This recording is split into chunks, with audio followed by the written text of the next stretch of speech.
Good afternoon, ladies and gentlemen. Welcome to Miami. Big thank you to Alex and Corporate Jet Investor for putting on what I think is probably one of the best shows that our industry has seen.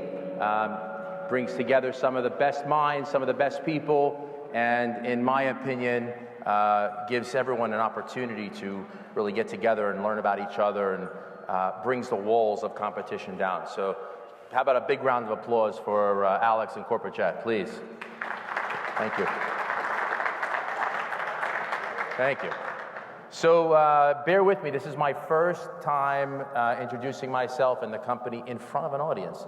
So if I seem like I'm doing a good job, it's probably because of the 3 vodka sodas I had prior to sitting here. But no, all kidding aside, I do appreciate having the opportunity to be on stage and to talk to everybody and to talk a little bit about the industry of charter and where it was, where we are today, and where are we going, and really the technology around charter. So that was, if I hit my slide here, and I think I'm getting a lot of feedback. If you guys can maybe turn it down just a little bit, appreciate it. So I think I have to hit this one here, yeah. So using technology to make charter more efficient was what I was asked to talk about today, and I want to talk a little bit about what technology was back in the day. And the reason why I want to go back that way is because I think it's important to know what we thought technology was. And so where were we with technology, as I mentioned? Where are we today? And then, of course, where do we see ourselves in the next 10 years? It's kind of the direction I like to go. So, charter brokers for dummies. Now, why am I starting with charter brokers? Well, because I started as a charter broker. I started as a pilot. I have the bug for aviation, as most of you guys in here probably do, and probably the only reason why we make a business out of this. But to be a charter broker, you needed one of these, right? That was 2002 that device came out. BlackBerry actually came out a little sooner in the 90s, but that was probably the first, if we were talking technology in the charter business, everybody had a BlackBerry, and very important. And to pay homage to the next item here, the Air Charter Guide. We called this technology back in the day. And, although it was, we called it the Bible, right? Where operators would have all of their aircraft listed by region, and we'd go and we'd find our aircraft, and we would book from point A to B, B to C. And with those two, you got Money Mayweather, right? That's it. That's what it took.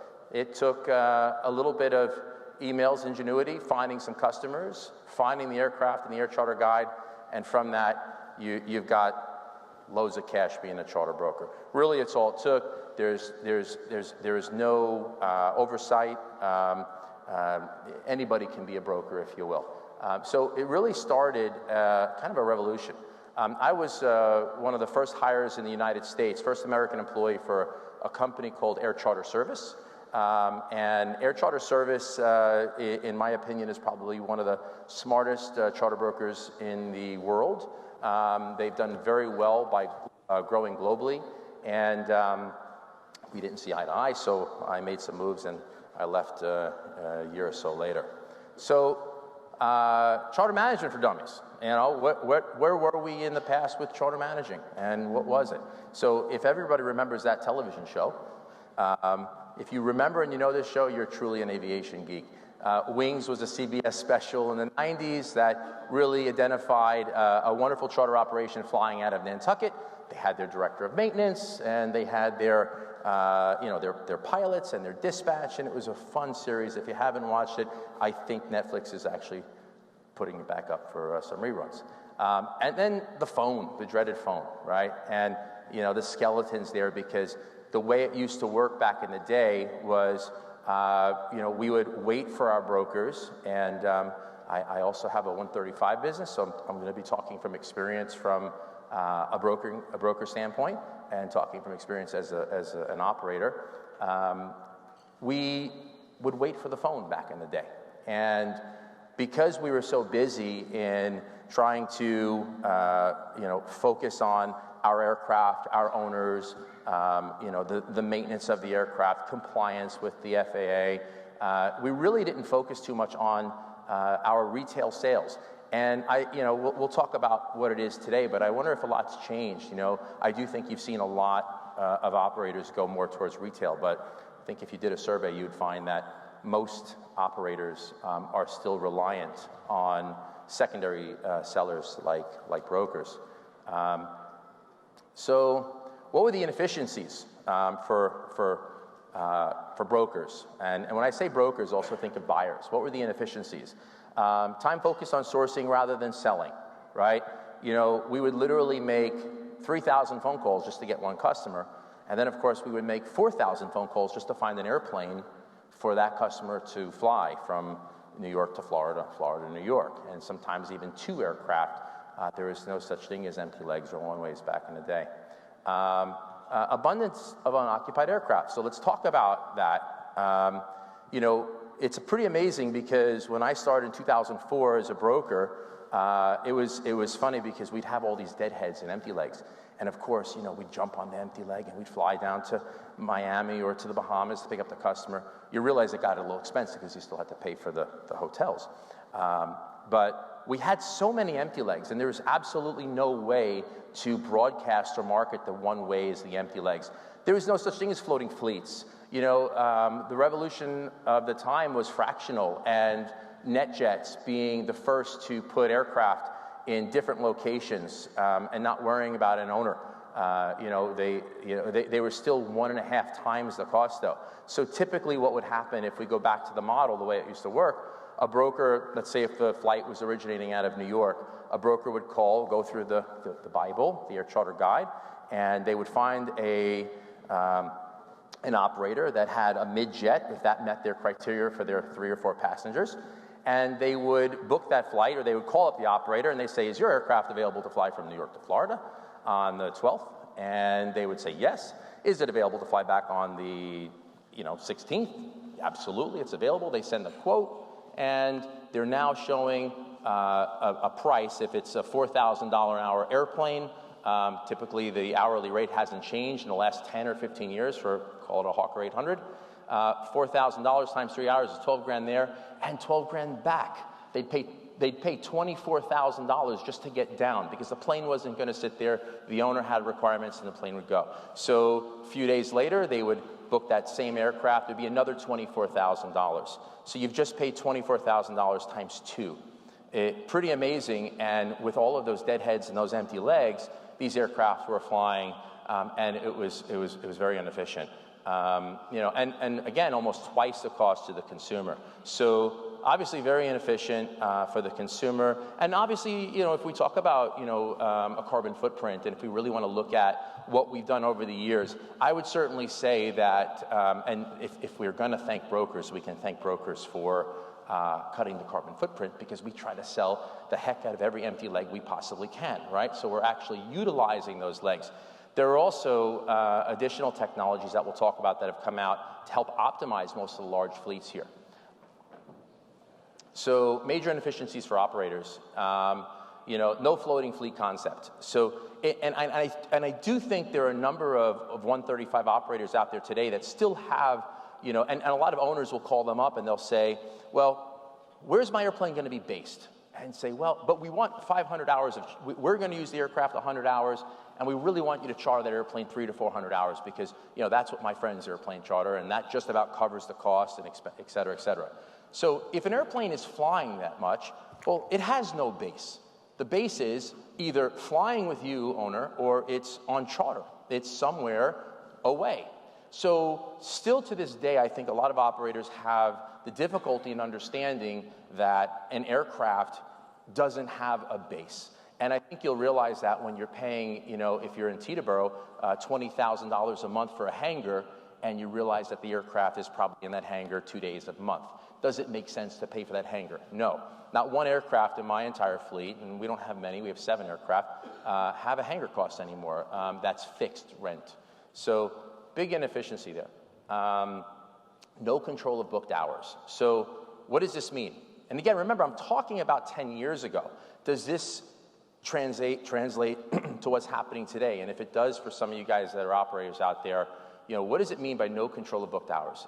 In my book, it basically means that again, going back to that concept with that skeleton sitting on the phone, you have a group of schedulers sitting waiting for the call. There are no tools for them out there. We believed, the commodity was the actual aircraft itself, which means that we're waiting for someone to pick up the phone. Perfect example, wonderful operator in Islip MacArthur Airport gets a phone. I'll name them XL Air. I think they're excellent if anyone hears from XL Air. We'll pick up the phone on a Thursday, and broker says, is your aircraft available to fly Thursday, your G4, Thursday from Teterboro to Miami. I've got 7 passengers. They require a heavy jet, and available to fly back on Sunday. And they say yes over the telephone, right? And they shoot back a quote via email on our nifty new handheld BlackBerry device. And we like it, the broker likes it, we book it. Confirmed flight, 6 hours on the board, it's on the schedule, we write it up.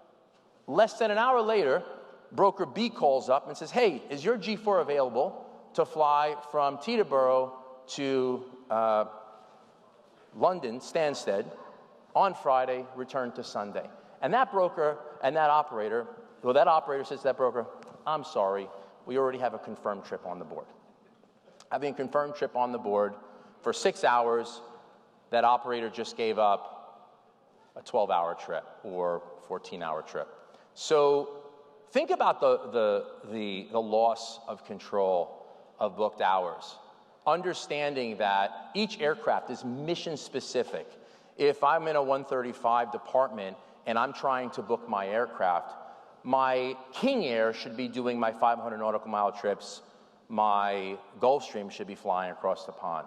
We know now, we know today, and we knew then, but aircraft are more efficient for their specific mission, right? A Gulfstream burns less fuel at altitude. A landing, is less rotational wear and tear on the tires, less wear and tear on the APU. This makes the best sense, but again, no control. So if you're an operator and you sit there and you say to yourself, well, do I have control of the hours that I put on my aircraft? And you don't, then you're living in the past. And wholesale over retail. So what does this mean? Again, you're not dealing directly with the end user. You're dealing with the broker. Operators already work on very, very small margins, and I see how we talk together about these amazing technologies that are coming out, and I think that some will help.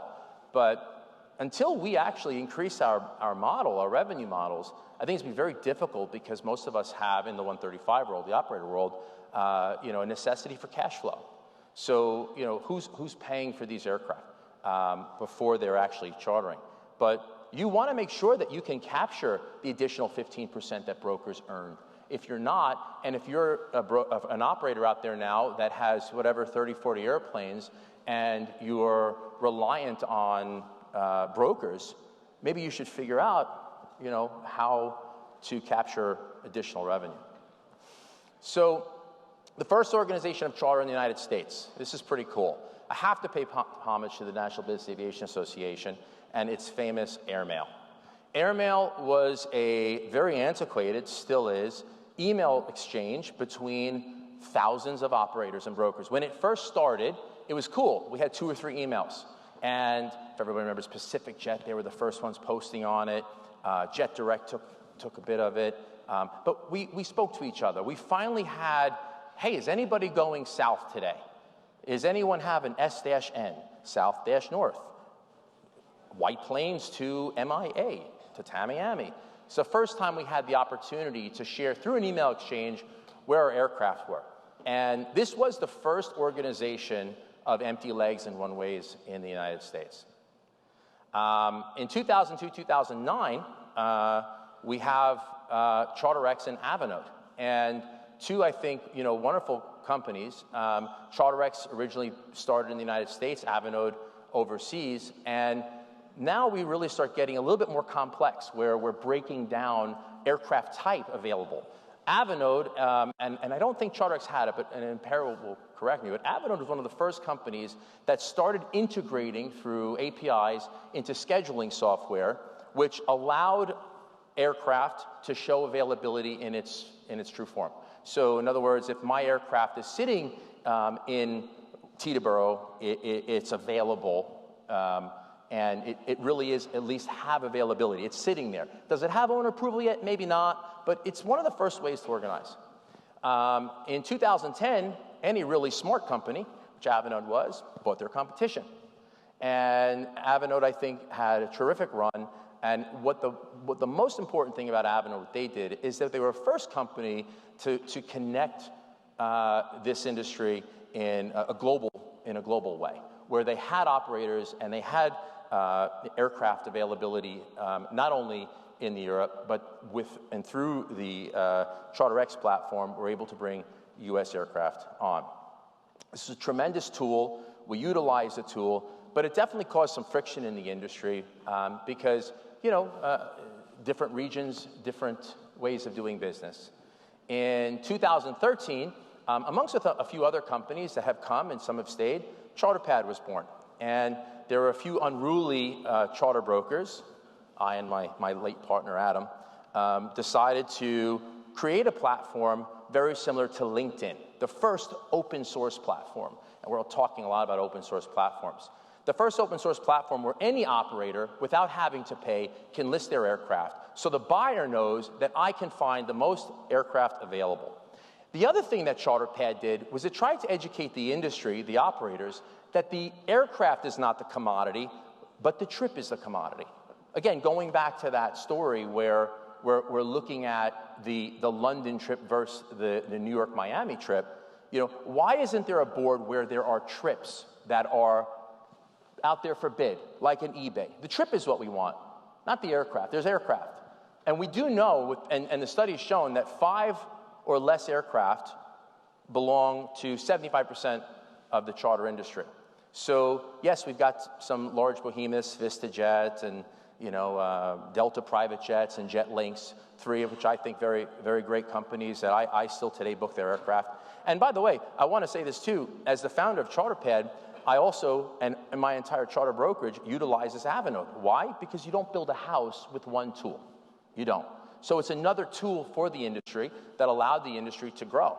And our concept, my late partner Adam and I's concept, was to have an open source platform. But we found it very difficult to change the minds of operators, having their in-house team start to look for flights, rather than just wait for the phone to ring.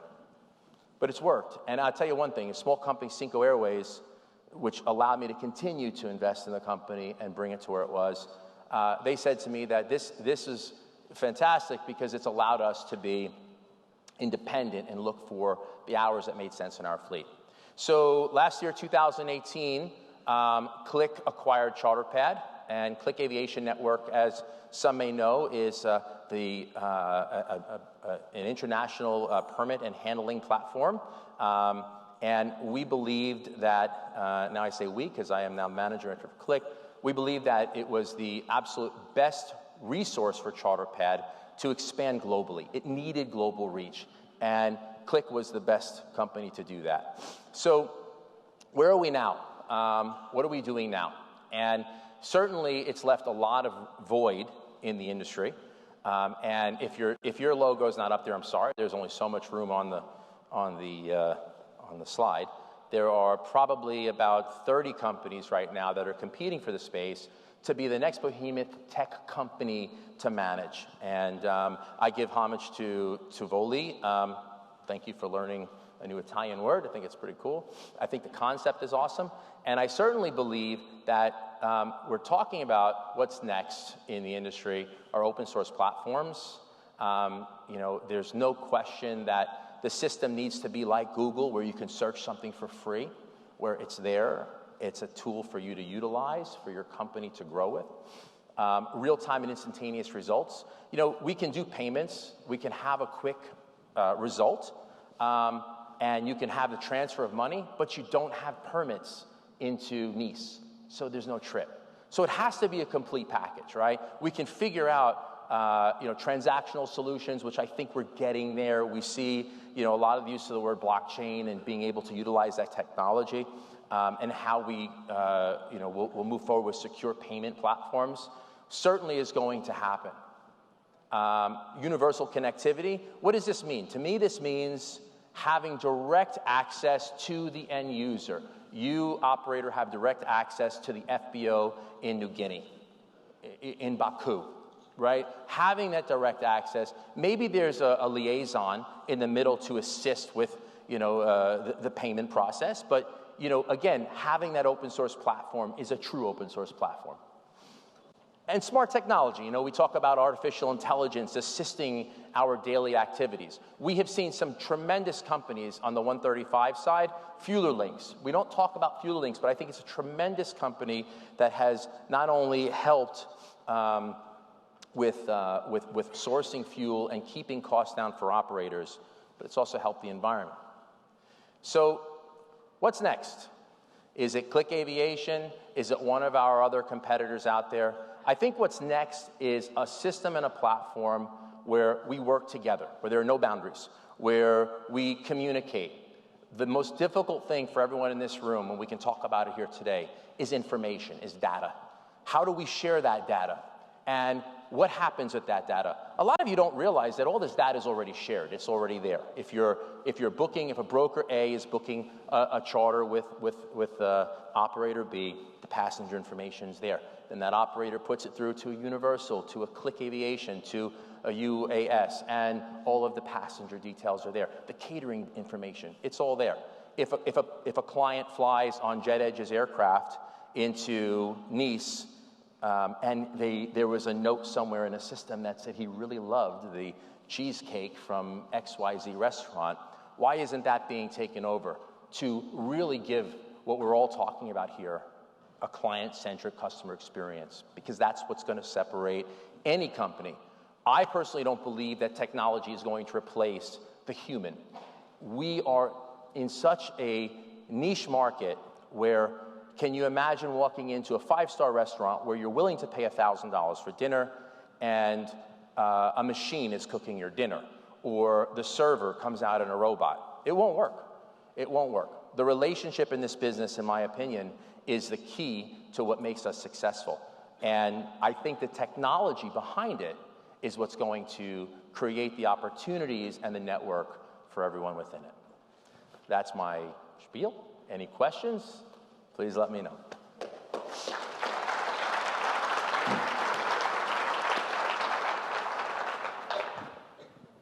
So, any questions or comments?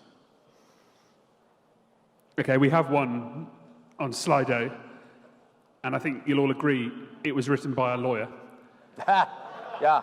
How do you comply with the DOT Air Charter Broker Rule of 14 CFR Part 295, which requires transparency? Well, that's simple, right? Every agreement, and we should learn from other companies, like the yacht charter industry, every single agreement that you put out to a customer should show who operates that aircraft, right? And I believe that's what that regulation is talking about. Transparency through who operates that aircraft, the same way you walk onto one of Kenny's airplanes and says it's operated by Gamma Aviation, right? I mean, we're not afraid to say who operates those airplanes. We've been in business as a charter broker for, nearly 15 years, and every single one of our customers come back to us because we offer value. There's, in my opinion, never been a problem. And in fact, before this rule came out, many brokers were letting the operators, or letting their customers know who their operators were. Okay. Any more questions or comments? That was brilliant. Thank you very much. Thank you, guys. Appreciate it.